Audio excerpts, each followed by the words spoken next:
Hey guys, this video is about how to make a good quality drone. Now, this is not a good quality drone, and I've been crashing it over 50 times in the last couple of months. So I decided to make a brand new drone and show you how to make one from scratch. And this is not it. This is not the frame you're going to be making, or I'm going to be making. But a few things I need to tell about my old drone before I'm gonna start a new one. Why I decided to build a really good drone, and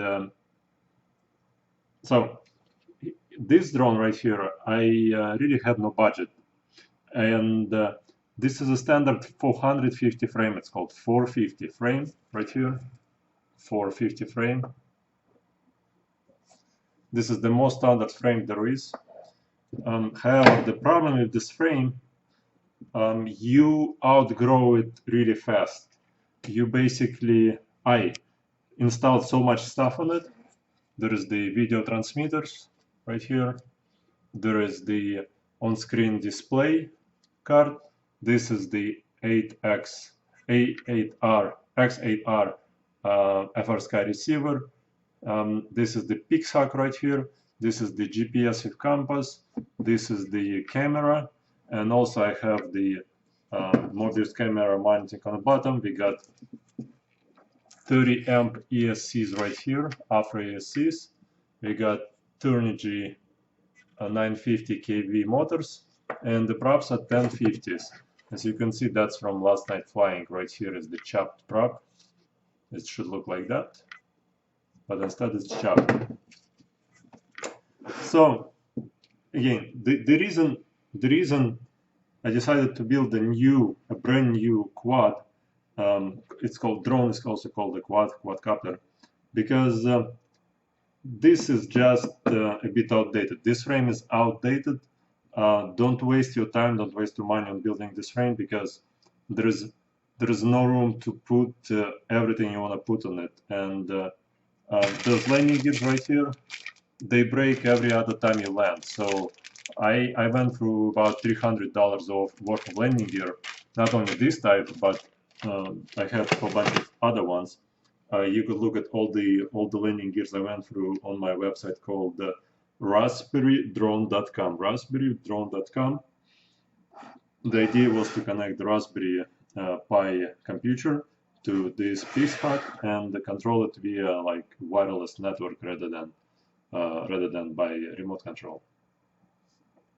So a couple of things before you're gonna start building one, I just want to point out. One is, don't buy this frame. This is really old frame, and this is heavy frame, and this frame is not good for anything anymore. Don't buy it, don't fly it, don't waste your time, don't waste your money. It just, I mean, this one in particular flies well after I put so much money into it.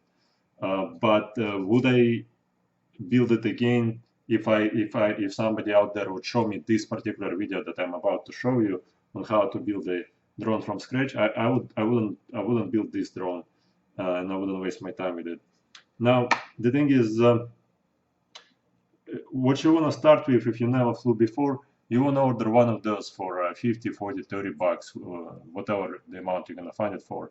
It's called SEMA drone, and you want to order it and fly it before you're going to build one, or during you build one. After you flew on the SEMA, you want to buy the Hubsan. This is called the Hubsan drone. This is much more powerful Hubsan drone than the SEMA. So you just want to get a hang of how to fly it well. Now, what I want to talk to you about are the components of the good drone. You can't really buy cheap parts on eBay, because if you think you can just go on eBay, buy some cheap parts and it's gonna fly, it's not gonna fly. I spent thousands and thousands of dollars on cheap parts, and overall it was money well wasted. So first thing first, if you want to have a good flying drone, you have to have a good transmitter. A good transmitter is called taranis frsky. It looks like this. Welcome to OpenTX. Yeah, fancy stuff. Has Switch warning. Yes, I know. Thank you.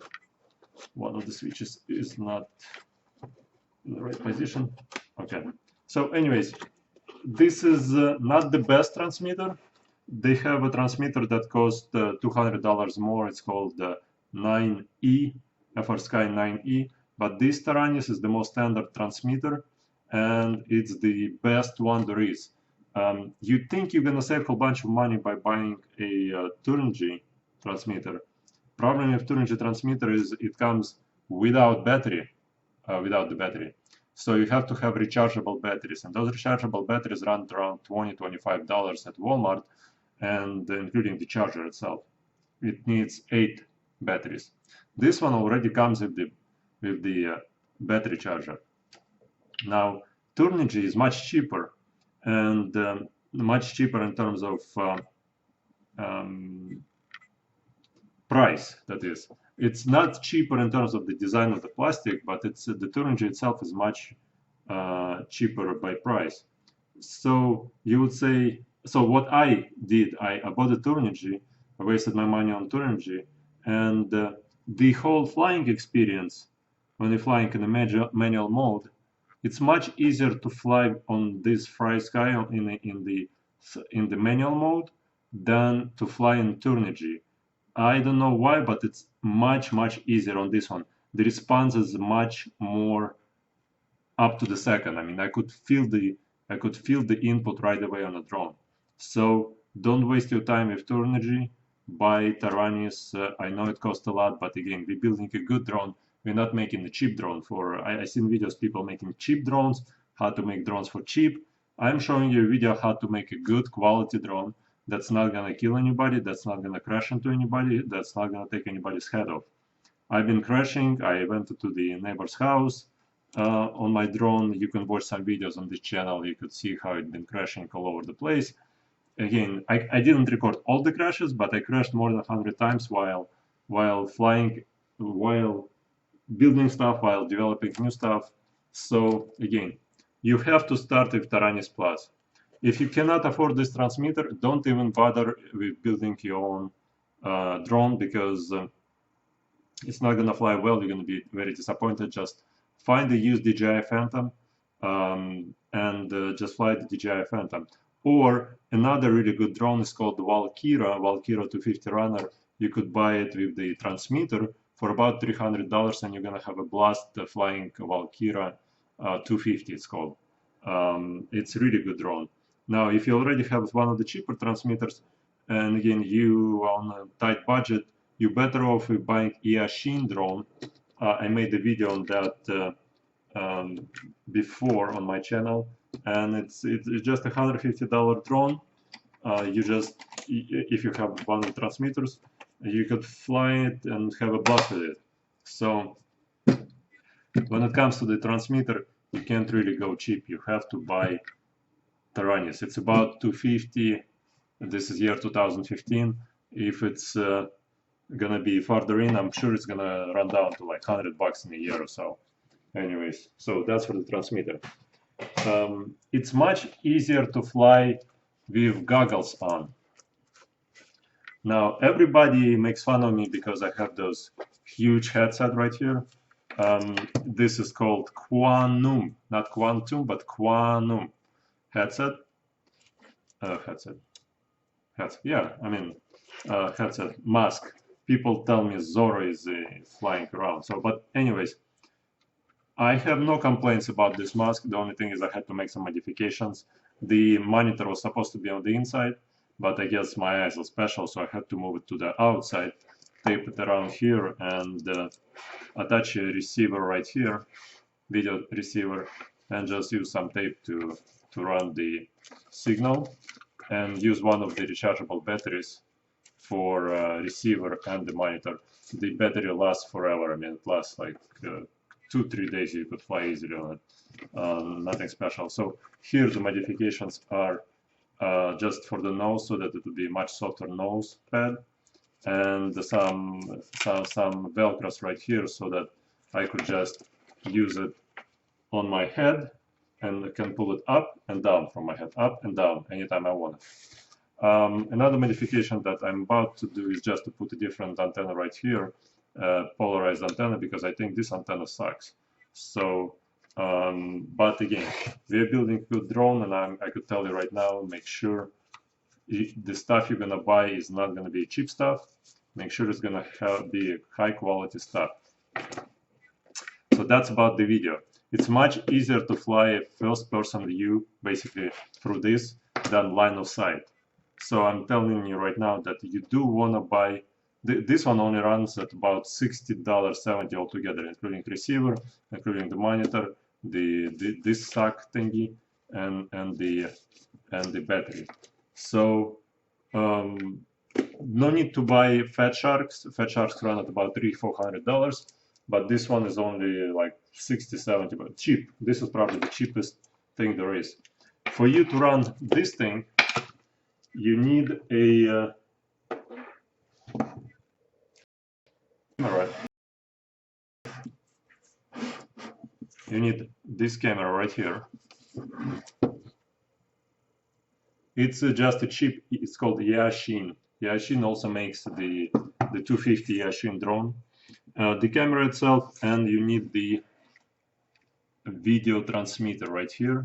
It's called 200 milliwatts transmitter, which is okay, but I do want to fly farther, so 600 would be ideal for me. This antenna is also a good antenna. The signal improved tremendously when I put one of those antennas instead of having one of those antennas on the receiver.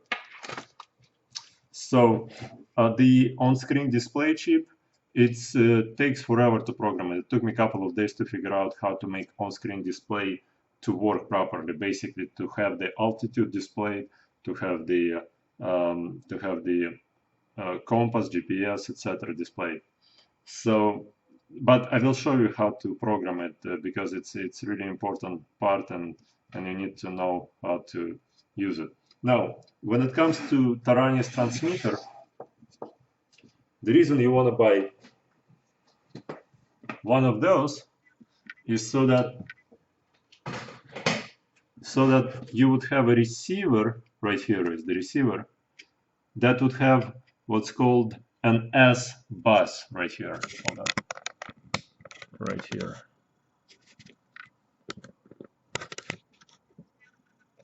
You see it says S bus. S bus is basically all the information going to the brain of the drone. This is the drone brain right here, pixhawk. All the information coming from the receiver gonna go on one wire. This is year 2015. You don't need to have 20 wires coming out of here and going into pixhawk. Instead, you have only one wire coming out to pixhawk. And now if you use the pixhawk or DJI NASA brain, they all require S-bus. And the only receiver that makes the S-bus is frsky. So for frsky receiver to work, you do need frsky taranis transmitter, which is this guy. So in order for S-bus to work, you need receiver that can do S-bus, which is frsky. And for this thing to work, you need the taranis frsky transmitter. So that works with that the best. There are some ways around it, which I'm not going to go in. Some experts would comment and say, oh, you could just put a module in the back of your regular turnigy transmitter and it's going to work fine. Well, it won't. This is, by the way, the antenna for the taranis, for the frsky receiver. It broke last night. It's supposed to be like that. So it should be like that. But it broke off during the crash. We had some windy days. Again, the video is on YouTube how I broke it. It landed into the trees and basically everything fell apart. The landing gears came off. All four arms has been replaced already. So as you can see, frame has cracks here and here from too much crashing. So it's time for me to build a brand new drone, which is supposed to be made perfect, like so perfect that there is no, I mean, no excuses. So I wouldn't have any excuses as to say that I did a shitty job or something like that. So the parts are really important. You can't go with cheap parts here. You have to have transmitter that transmits well. You have to have a frsky receiver. You have to have, don't go with pixhawk. You have to go with DJI. DJI NASA M, NASA Lite. This stuff is kind of hard to figure out for people who are not programmers. I'm a programmer, so for me it was a piece of cake. But and I have an extra pixhawk laying around here. I ordered DJI NASA M Lite receiver for it, the controller, but it's been already a month and a half from China and I haven't gotten it yet, and I live in Chicago, so China to Chicago takes forever. So if it's not going to come in the next couple of days, I'm just going to use another pixhawk brain that I got laying around here and show you how to build one with pixhawk brain, and then I'm going to redo the video and show you how to build the one with NASA M chip controller. So basically, the brain, you don't really have much choice besides pixhawk or DJI NASA, and NASA is the way to go if it's your first time. Don't screw around with this one, because it's honestly, it's not worth the effort. So now, what would you say is the best frame there is? Well, the best frame there is to go with, besides this one, it's called S500 and another S500. So what's the difference between this box and this box, you would say? The difference is huge. This box costs $2 more, and this one costs $2 less than this one. So this one is called S500 Pro, and this one is called just S500. So the difference for me is this. This one gonna serve as the parts. So when I'm gonna be crashing the new drone, I will be using parts from this guy. So what it comes with are the legs, but those legs are identical to those legs right here. I think identical. Hold on. Let's see. Yep, exactly the same thing, legs. So those legs are the most standard legs there are. You're going to be breaking all of them. I have about 20-30 legs like that. It's called crab legs laying around. Now, what you're going to notice right away is the arm. This arm is, if you look at it, has concave upwards. So when you're going to be flying it, it's not a straight arm. It's not like the camera isn't really skewing anything here. I mean, it's a concave arm. Here's another arm. So if we connect them like that, here, you'll see that it's not a straight arm. It's one at an angle. So I'm gonna use these parts, these as the spare parts, once I crash it a few times. And this is gonna be my build. Now the difference is this: when you open container box, you will see, by the way, this is how it's gonna look like that. Like that. Now the here, let me show you.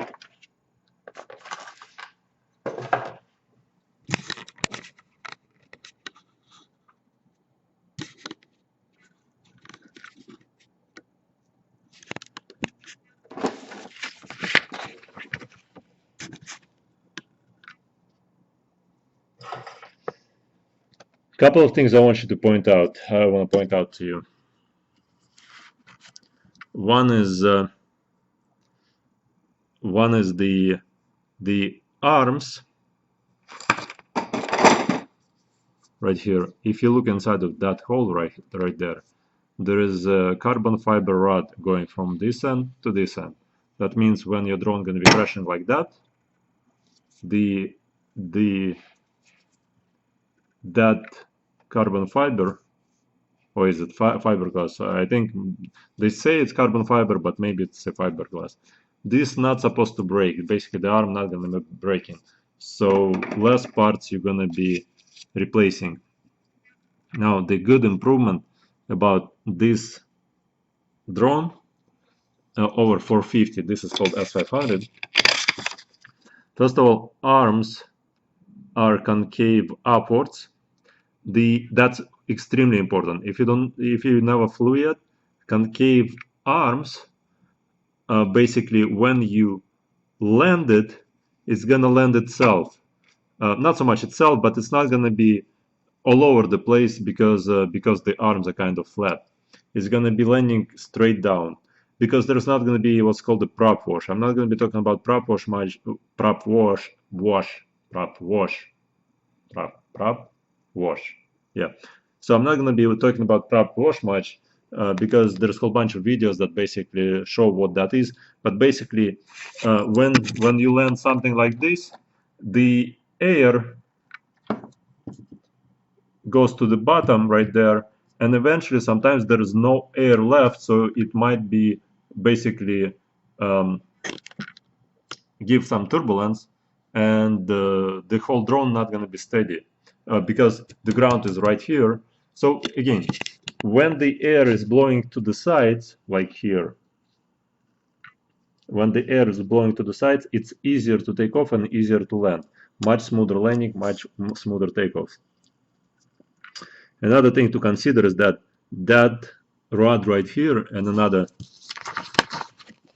these two rods right here, you can attach a battery on one of those holders right here. It's called the battery holder, and the battery gonna go on the bottom with a couple of straps, and it's extremely easy to change the battery, to basically swap the battery. Once you flew for like 10-15 minutes on one battery, you could just unstrap it from here from the bottom and put another battery in. That's a huge improvement over this guy. When you have to slide the battery in and out, you have to basically rotate the whole thing and use the strap here and strap here to secure it. And sometimes the batteries fall out of this guy. And when they fall out, the whole thing just goes haywire. So the improvements are basically air going to the sides because the arms are inclined. You got two rods right here. You got a battery separately mounted on the bottom right here. And the battery is mounted on the bottom, meaning the battery is right there. You see the battery could be right here in the back. But the front has some real estate right here where you could mount a gimbal on the bottom, and that gimbal gonna be away from the props so that all the vibration, all the air that's coming from the props is not gonna be vibrating the hell out of that gimbal right here, and you're not gonna get that gel and vibration effect sometimes that you get with the regular like it's designed like this right here, because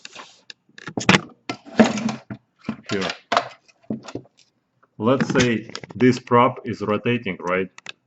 And I always get the vibration on this end because the air moves and blows into the camera. So the camera is always vibrating. If I have a camera right here under it, it also has a gel effect and also vibration effect. So when this air goes to the side, not straight down, it doesn't influence the camera here, and it doesn't influence the onboard camera either. So yeah, basically it shows like what parts needed and how to connect it together. Now you would say, what's the $2 difference between the one box and the other box? Now the $2 difference is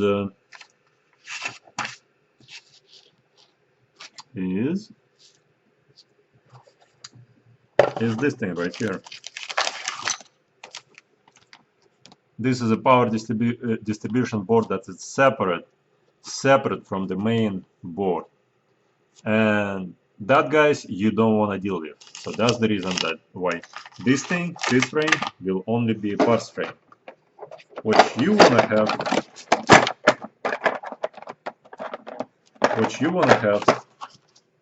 is a this can go here like that. What you want to have is this.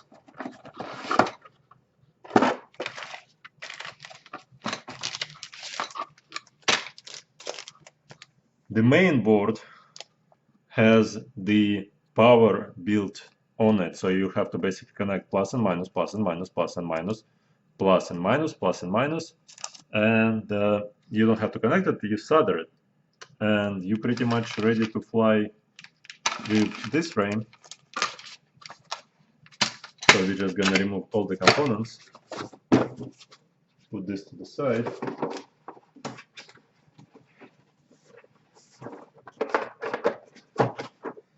By the way, some of them come with extra stuff, some of them don't come with extra stuff, so it's always good to have two of each.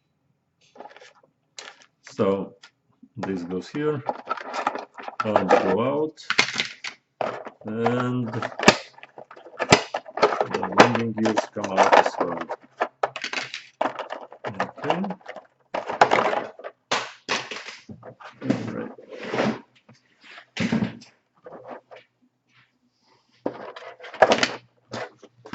All right.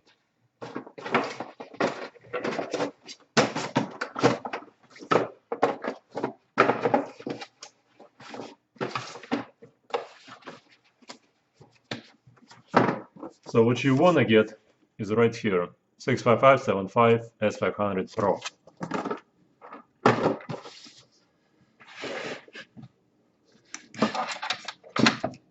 All right. This plate right here is for the battery holder. That can be assembled later on. Has extra stuff for the for those booms right here. And the good part is it's all part of the same frame. It's all on the same frame. So basically, by the way, one of them came with the menu, another one came without the menu. So here, those two guys right here, two rods attached to the main frame, and I have to attach them before I'm gonna put the arms on.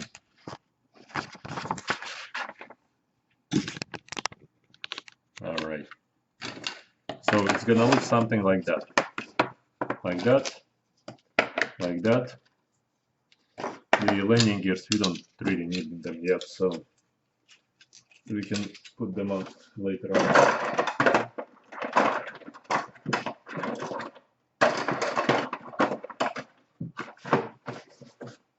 All right, so like that. This don't forget. Okay. So about the drones again, make sure you're gonna start practicing one of those and one of those. Oh, and one big advantage of this frame is that you can put a bigger prop. This particular frame, 450, can only support 10-inch prop. You can probably use 11-inch prop on it, but it won't be flying well at all. On this one, 11-inch is default. So with bigger the prop, you can fly longer, waste less power, lift more, and basically stay in the air longer, and that's really what counts. Okay, so oh, here's the menu. Sorry, this one did come with the menu. Hopefully it's exactly the same menu. Okay, so like that, and like that. Discharge this, and it's exactly the same. Well, yeah, yep.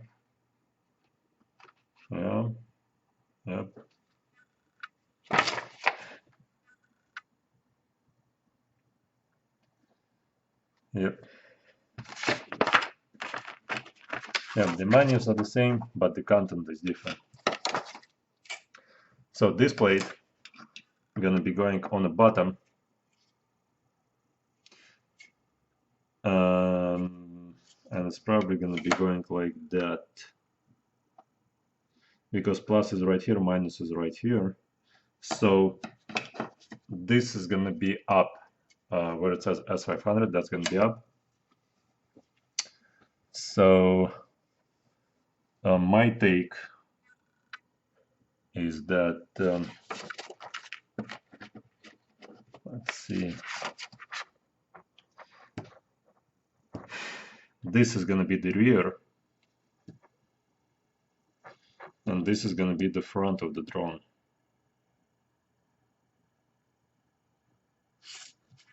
Maybe like that.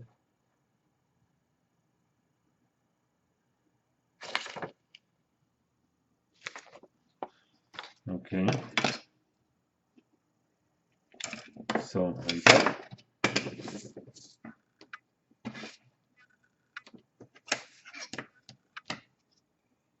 And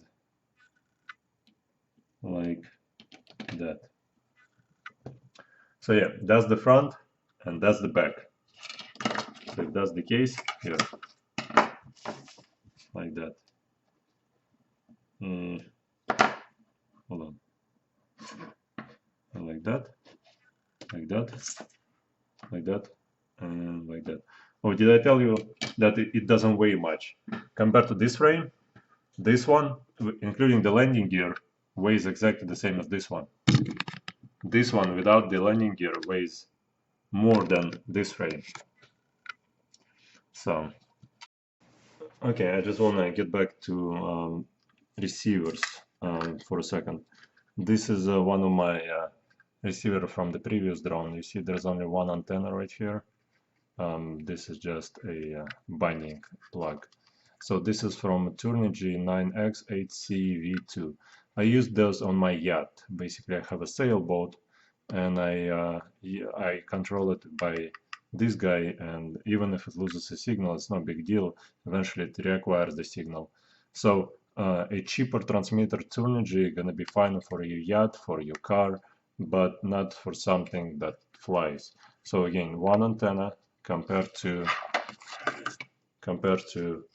two antennas. This is one antenna, and this is the second one. You could mount it any way you want. So yeah, don't buy turnigy, even though I believe it's made by Hobby King. The brand turnigy is probably Hobby King owned. So I have nothing against turnigy motors. Those motors were just fine for me. They came with a different adapter, which didn't really fit well, so I had to buy a few more motors. But the motor itself, when it's working fine. Now, for this model, I'm going to be putting 750 kV motors, right there, 750 kV motors. Those are 950 kV motors right here. This one had 950 kV motors. Because I want to use a bigger prop size, I need a motor that spins at a lower revolutions per volt. So the longer the motor, the taller the motor. The more torque it has, the wider the motor, the bigger the prop it can spin. So basically, the taller the motor, the faster response you're gonna get from your quad. It's gonna be like a racer quad. It's gonna be like 250 size quad, or one of those. Where is that? I already put it away. So now, should you buy those motors? It's called NTM. Right here, NTM 28-. Oh no, sorry, wrong one, wrong bag. It's called NTM2830. They're 750.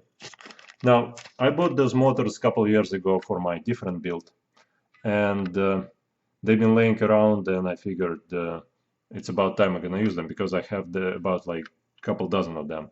So I have to use them on a build. However, a couple of years later, oh, by the way, it says NTM, but if you read here, what does it say? Here, hold on. Turnigy. So basically, the same factory that makes this motor is the same factory that made those motors. Again, I have no complaints about turnigy motors. So, but all the reviews I read about those motors saying that after a couple of crashes, the motors, the bearings break. So don't crash it, all right? So once you put this motor on, I have a bunch of them, so I don't care, every time I crash, I could just put a different motor on. But would I recommend this motor for you specifically? Probably not. The reason is, first of all, you think you mount the prop to this shaft right here, like you do right here. You think there's a shaft right here and you mount this to that. No, you don't. It turns out that that shaft is actually bottom of the motor. This is where you're gonna mount your prop. And in order for you to mount a prop, you also need to buy a separate adapter kit that's not for sale together with the motor. So the adapter kit you have to buy separately someplace else. And that adapter kit is basically an extra piece like that. Sorry, like that right here. 3 bolts gonna go here. Then you're gonna put your prop on. Then you're gonna put this washer. And then you're gonna tighten it up with one of those guys. So in my opinion, it's just too complicated, too many things to go bad, and extra weight. Oh, and one more thing, besides that, you also have come on, you also have this bottom plate that basically goes on the bottom right here, goes on the bottom, and you connect it like that, and yeah, basically like that. Hold on. Here, something like that. For me, it's a bit too complicated. You could buy motors called Sunny Sky. Remember, Sunny Sky 750s. They're gonna be probably cheaper than this stuff when you add that kit. The kit is called NTM8N8M ACC. This is the mounting kit that's required for each motor. So, but again, since I have a bunch of them and I have to use them, and I wanted to do it in 750 kV version, I'm gonna put those 4 motors on this quad.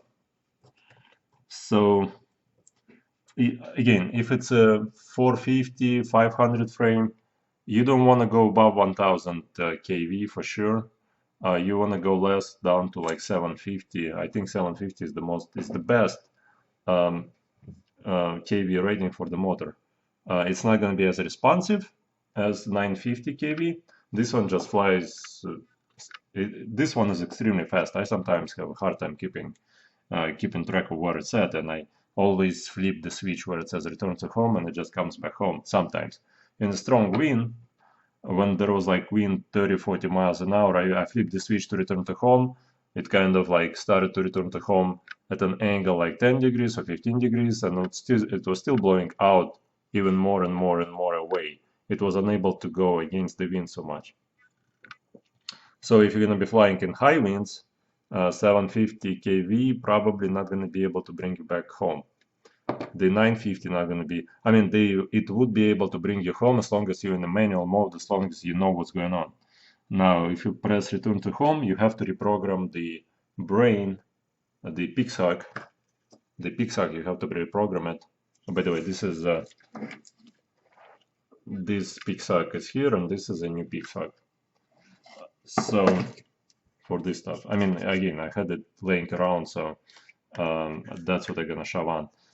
Again, I will try to redo the video using the DJI NASA, because it's much easier for you guys to understand the DJI NASA than this nonsense. Okay. So here basically this stuff gonna go like that right here. We're gonna have 4 motors, 1, 2, 3, 4. And the next thing, what you need to understand, we need the electronic speed controllers. Right here are the guys, right here, those guys. The ones I have here are 30 amps Afro ESCs. And those are opto ESCs. Basically, that means they don't return the voltage back to this guy. So there is no voltage coming back here, which I don't even need the voltage to come back here. So maybe sometimes you do, but so that your receiver, this guy, so that your receiver would get more voltage. Sometimes you do want to have a voltage coming back to the controller, so that the receiver would get more voltage, more steady voltage, so that the signal wouldn't be dropped as often. So again, I'm not 100% sure if opto ESCs are better for you or for me. They are more expensive, but worst case, if the receiver gonna have some issues on this build, I'm just gonna run a separate BEC to the receiver so that it would give more voltage to it. So yeah, that's that. So let me just put together one of the arms and show you that basically we got 3 cables right here, right? So there are 4 holes on the bottom. They're different size holes. Basically, those 2 are closer together than those 2. So we need to do something like this. All right. Now, since this is a front arm, front left arm, I want the cables to hang away from the forward position. Why? Because I don't want them to be in the video. So if your cables are hanging forward like that, you're probably going to be catching the glimpse of a video, a glimpse of the cables on the video. So you do want them away like that. Okay, on this arm. So let's see, are they, yeah, okay. Okay, so let's put this guy on.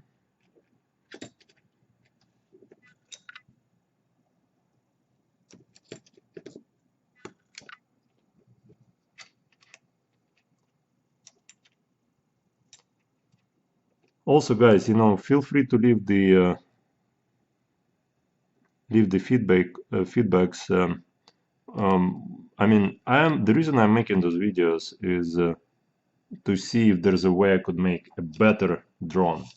So if one of you has an advice on what I can do better in terms of making a better drone, just leave a note. I mean, if you have something good to say, I'm more than welcome to.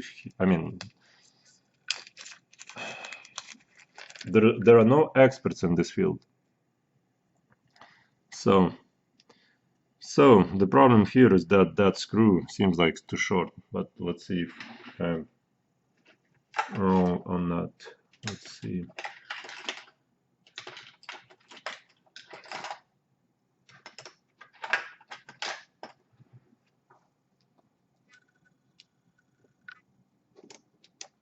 Let me first see how far in it goes.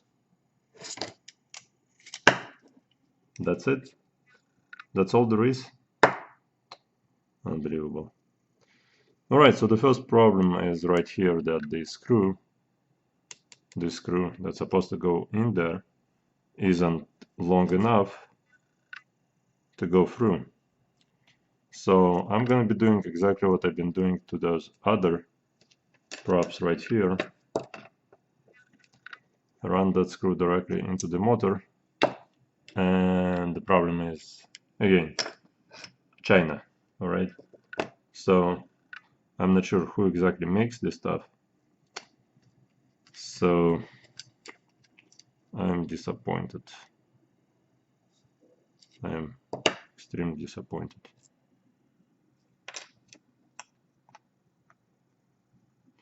How do you want me to connect those two guys together? So yeah, even when you buy that kit, you'll probably have to use those screws. Nope, not even these guys work. I mean, this is gonna be holding it fine. I just wanna see where are those screws gonna go. I mean, so many screws again. It's nope, they don't go here. So yeah, these three guys gonna be going here. So again, don't buy this kind of complicated stuff. Just buy Sunny Skies. Sunny Sky gonna be much better, much lighter, much smoother. This is just all too complicated, and I mean, it's not complicated for me, but for some of you guys, it's not gonna be an option to use this. So okay, so what you need a special kind of key here, and that key you will need throughout the build of your drones. Let's see if that's the one. Okay, well, that's not the one, but I just wanna do it for the sake of it here, just to show how it's all mounts together. Okay, the key is like that. Oops. This is the bit.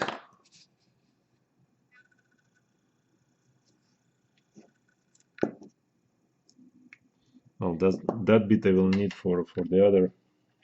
It's probably this guy. Nope, that's too small.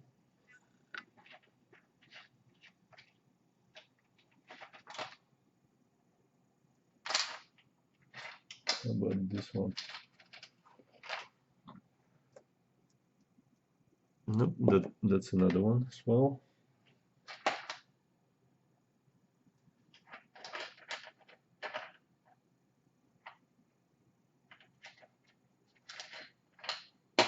How about this one? Nope.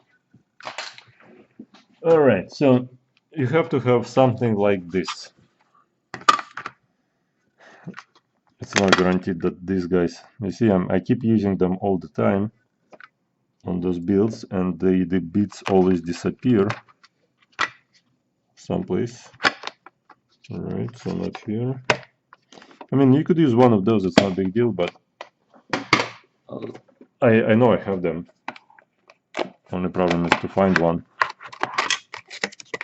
So here, this one, maybe one right here. Is it? Yep, seems like the one.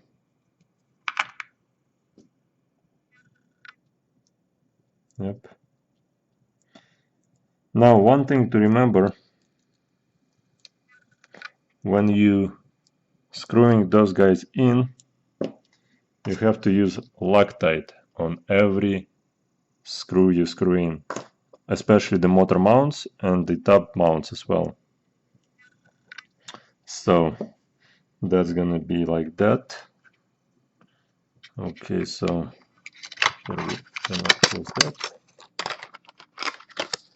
Now, I would like to tell you a little bit about some math. I know math is a horrible subject, but I need to explain it to you before you're gonna deal with anything else. Now, the important part of the drone is the weight, how much weight it has. All right, so this topic probably most of you gonna skip, but this is a math that you have to look into. It's really simple. I'll try to explain to you as simple as possible, but you have to know some basic math in order for you to build a good quality drone. And that math is as follows. Every motor like that will come with the specifications. If it's not a brand name motor, don't buy it, but if it's a brand name motor, it's gonna have a specification sheet just like this specification sheet. Now, this one says it's 950 kV, that's for my old build, basically. And it also says the max current, that's a really important value, is 23.2 amps. That's the max current. And also you need to look at that max thrust. Now the dimensions are basically will it fit your frame or not, but usually you already know if the engine gonna fit your frame or not. And basically the prop sizes that this engine supports. So basically the shaft size, it's all very important stuff, but what's important is right here, for example, max thrust. Okay, so max thrust is 850 grams for one motor. So each motor can do 850 grams. So the total lifting capacity is gonna be,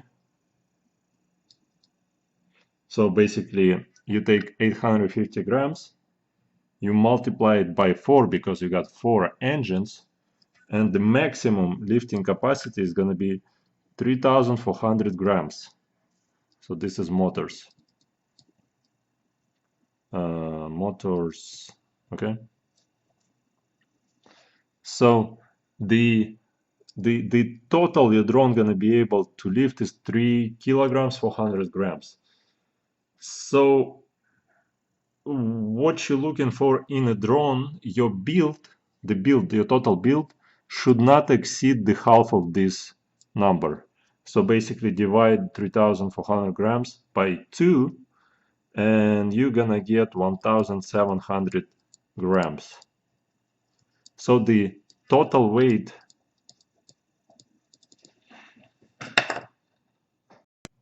Hey, another day, so let's keep going with the math problems. Again, simple math, nothing special here. So if you got 850 grams of thrust right here, that means multiplied by 4 motors, you can lift 3 kilograms 400 grams.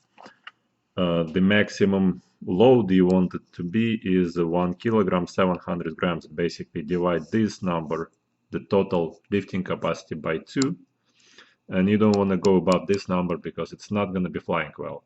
You can go like up to like 1.92 kilos, but the battery going to be dying sooner. It's not going to be as easy to fly in stabilized mode, and again, battery going to be drained. It's not going to be flying well. It's not going to be picking up speed well. So the goal is basically to keep it at half the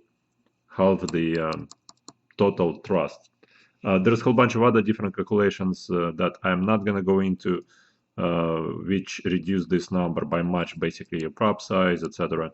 So, but again, your total quad weight should be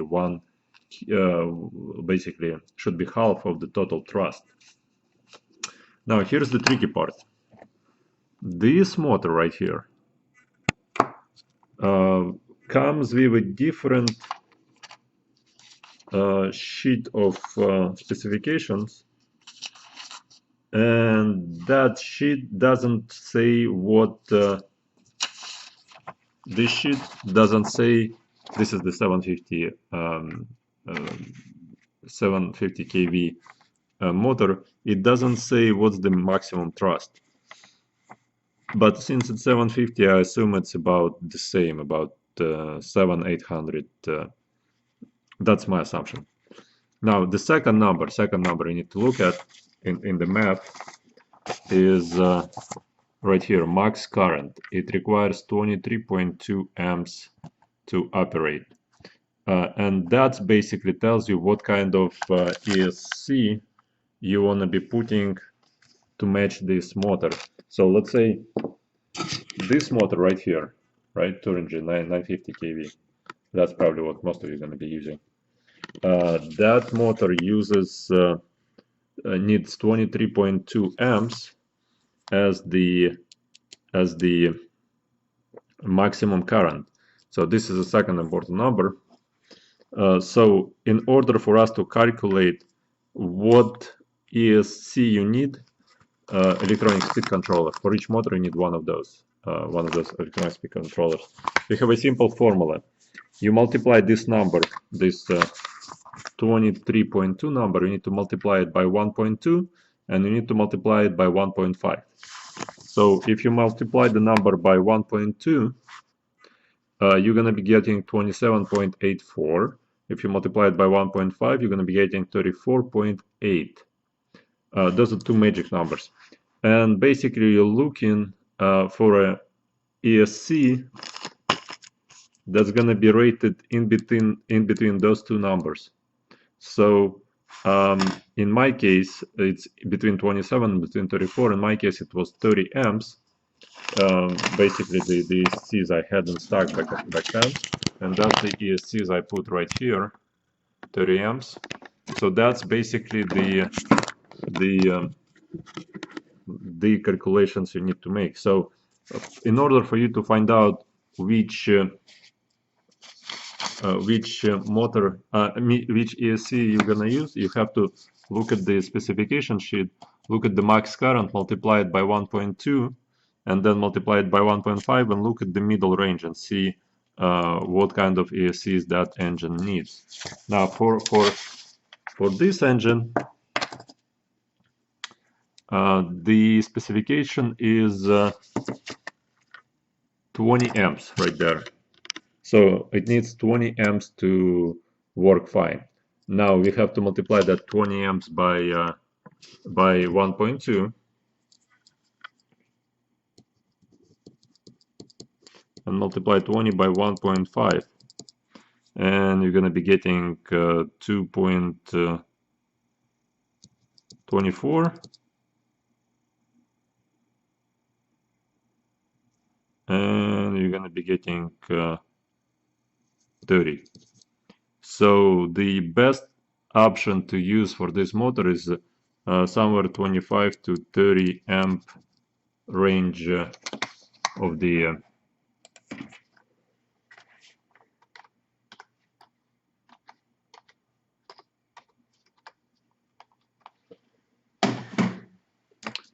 so the ESC you have to match with it should be between 25 and 30 amps.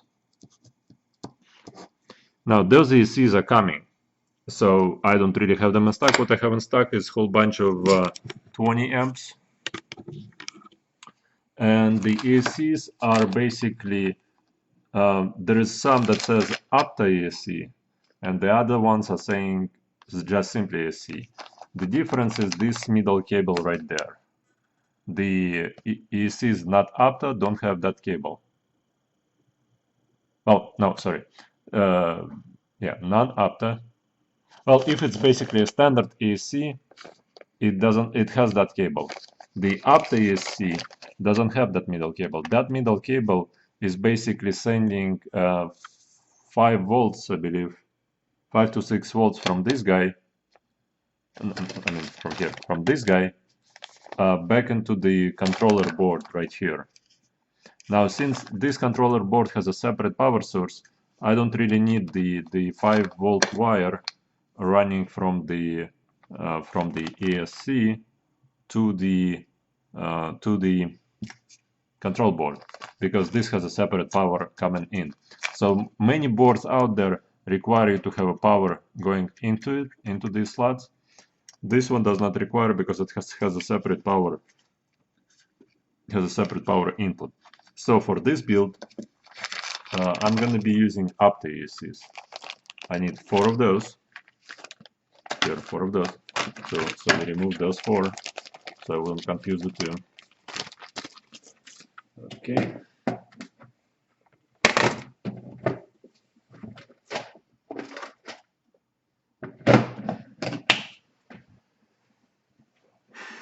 So basically, the best thing to do is to put 25 to 30 amps on this motor, and I will either use a different motor. I will see how those perform to begin with, because again, this particular motor is just way too much stuff going on for it. Too many screws, too many adapters. It's just basically an overkill. So if I were you, I wouldn't be buying this particular motor. I would buy something else like SunnySky, and SunnySky require a 20 amps. Again, but SunnySky take forever to get here from China. Again, it's been a couple of weeks and nothing coming yet. So yeah, that's the simple math you have to be working on. Basically, you have to look at the maximum current. You have to calculate what ESCs you need, and the way you calculate which ESC you need to multiply that maximum current by 1.2 and then multiply it by 1.5. You will get somewhere between 24 and 30. So you could use 30 ESCs or you could use 24 ESCs. I could take those ESCs from this build and put it on this build, but this system flies well, so I don't want to be taking anything off of it. I just want to build another one and see how big of a difference it's gonna be. So yeah, this is basically the math. So you take the current that requires max current and multiply it by 1.2, multiply it by 1.5, you're gonna get 24 to 30, and that's basically the range of your ESC. Electronic stability, oh, not electronic stability control, electronic speed controller. So yeah. Now one more thing is, oh, by the way, on this particular sheet it even says that it needs 25 amp ESC. One other thing you need to know is that those ESCs come in different sizes. There's mini ESCs which are made for 250 quads. Don't buy those; they're gonna get fried right away. You need to put the bigger ones for bigger quads, and you need to put smaller ones for smaller quads like 250s. So that's another thing. Don't buy the mini for this size of quad. One other number you have to know in math in building a quad is what kind of battery you will need for this setup. And it's a really easy formula. What you do is you look at the max current for each motor. So it's 20 amps. So 20 amps, you just multiply by 4, and you know it takes 80 amps. Basically, that's how much you need amperage to fly it. And all the batteries are rated. I will show you. Hold on 1 second. Okay. So we get different batteries, like that, like that, like that, and like that. And I have a bunch of them here, but just some. So every battery gonna have a number right here. It's gonna be. I usually use 3S. There is no point in using. I mean, there is point in using 4S, but 3S 5.0 is 5,000 milliamps. And it has 3040 C discharge rate. All right, those are really important numbers. This is important number, this is important number, and that 3S. I use 3S. Again, some people use 4S for more response. So here, for example, 5.0 means 5,000 milliamps, and it's basically 30 to 40 C discharge rate. So which battery you need to buy for this drone? This one, for example, is 5.2, and it's 10 C discharge rate right here, 10 C.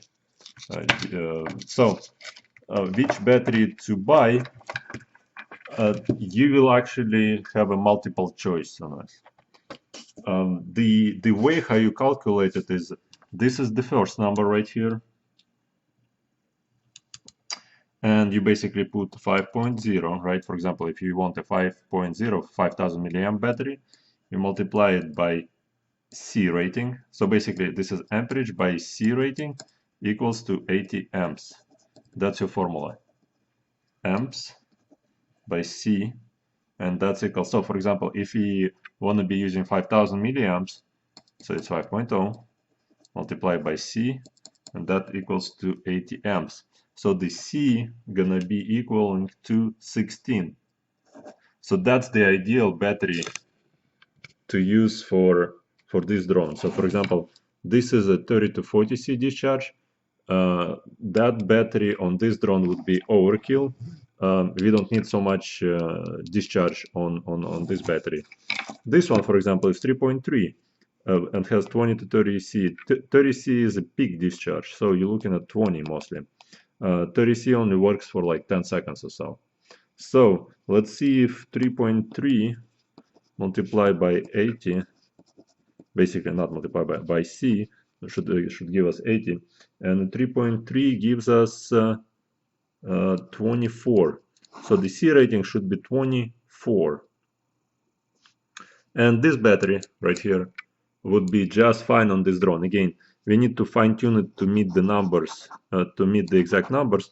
But this battery, first of all, it's much lighter than this one, and it will be working not even better than this thing. All right. One other thing to keep in mind is those cables right here, those huge cables. This is an adapter. What you want to be buying, you want to buy a battery that comes with a smaller cable like this, and with the XT60 connector like that already made. You don't want to be dealing with those adapters. It's a pain in the butt. Honestly, I spent so much time making those adapters from those huge cables. And those cables right here, they weigh a ton. This whole adapter, it's really, it adds like 20-30 grams to the whole build, and that every gram is important. So again, this weight is what, like 5 grams, maybe 3 grams, and this is like 10, 20, 30 grams right here. So don't bother with those batteries, which you have to modify later. Buy a battery that's already has an XT60 connector on it, and you're gonna be alright. For now, I'm gonna be using this one, but then eventually I just gonna get the battery that's like that. But those batteries are all interchangeable. I mean, you could stick this one, you could stick this one, you could stick this one on the drone. It's still gonna fly, but the best way it's gonna fly with is this one right here, because the weight is less than this by much. Like it's like 200 grams difference between this one and this one, but the flight time on this one gonna be even probably longer than on this one. So no point in putting a bigger amperage battery on this drone. And I know that from flying the other one, from this guy, this good drone can actually fly on 2200 milliamps, better than it's going to be flying on this one, because it's going to be much more lighter, more responsive. It picks up speed in air, I mean in high winds. So yeah, basically those are the three formulas, guys, for you to understand.